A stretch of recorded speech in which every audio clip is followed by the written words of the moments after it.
Now, there are two types of people who are trying to misuse evolution in relationship to God. There are creationists who are saying, I believe in God, therefore evolution has to be false. They're completely misguided in this effort because, again, evolution says nothing about God.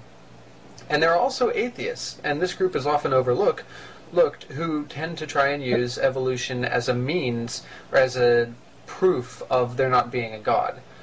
Now, this video is more so to address the latter, because what atheists often don't realize is that evolution is a completely natural theory, involving natural processes in an attempt to explain them. Therefore, as such, it makes absolutely no reference whatsoever to supernatural causes or events.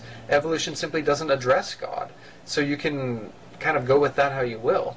Now, one thing that people also kind of don't necessarily understand is that the only thing that evolution does specifically rule out is a 100% literal interpretation of the Bible, which anybody who's ever read the Bible hopefully knows. Chapter 30 of Leviticus goes on and on talking about how God is a rock. And unless you believe that God is a piece of granite sitting somewhere in Utah, then you already agree that the Bible uses literary devices and metaphors. I mean, it's simply fact. It's what the Bible uses. Secondly, something that uses literary devices isn't necessarily false. Okay, the creation story could still be an allegory and be true. It's just not to be read like a science book, and the problem only comes when people try and use it as such. Same thing with science, however. Science isn't meant to explain supernatural events, and when atheists try and use science and evolution in particular to attempt to disprove God, they're not only demonstrating their ignorance on the subject, but they're also using evolution just like the creationists are, in a manner in which it was not intended to be used, and that's simply just not what was planned.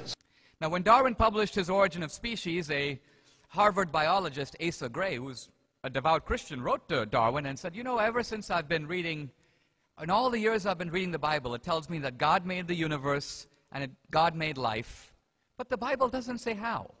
Your theory of evolution offers a very good explanation of how this may have all come to pass. And Darwin was thrilled. He actually took Asa Gray's letter and would publish it in subsequent editions of the Origin of Species. So here's the bottom line. Evolution by itself is not a threat to Christianity or to Genesis. However, Darwinian metaphysical Darwinism, the idea that this is all an unguided process that doesn't need a creator, that somehow evolution will magically one day account for the origin of life, this is all metaphysical Darwinism. It's essentially atheism that has been injected into evolution. I completely reject that. And I would say that evolution could be the means by which the intelligent designer brought about, for example, Homo sapiens. God could intervene in the process to cause systemic macro mutations, for example, that would then be subject to natural selection, that would never, in all probability, have come about had nature been left to its own devices. So I don't see any inherent incompatibility between the two. Now, what about the question of evolution?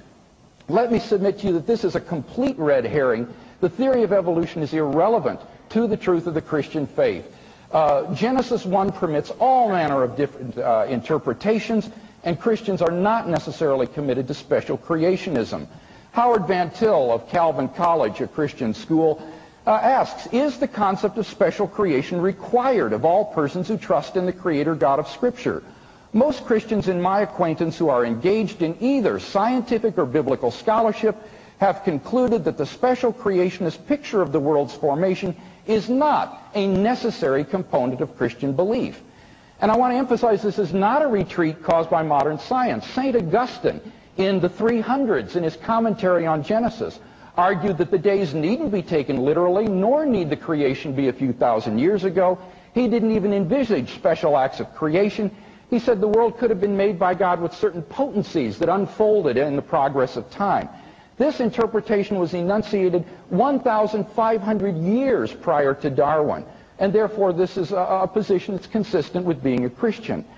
Any doubts that I might have about the theory of evolution really are not biblical but scientific. Namely, what the scenario envisages is just so fantastically improbable.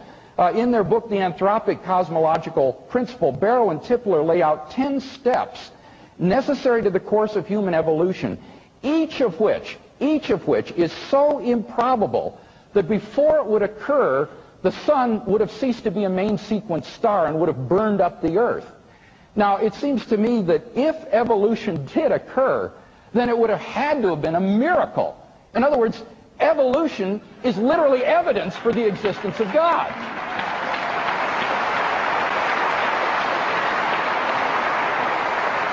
In fact, the Christian has an advantage over the atheist here. We can be open to what the evidence shows us. But as Alvin Planning points out, for the atheist, you see, evolution is the only game in town. So he's stuck with it. No matter how fantastic the odds, no matter how poor the evidence, he's got no choice.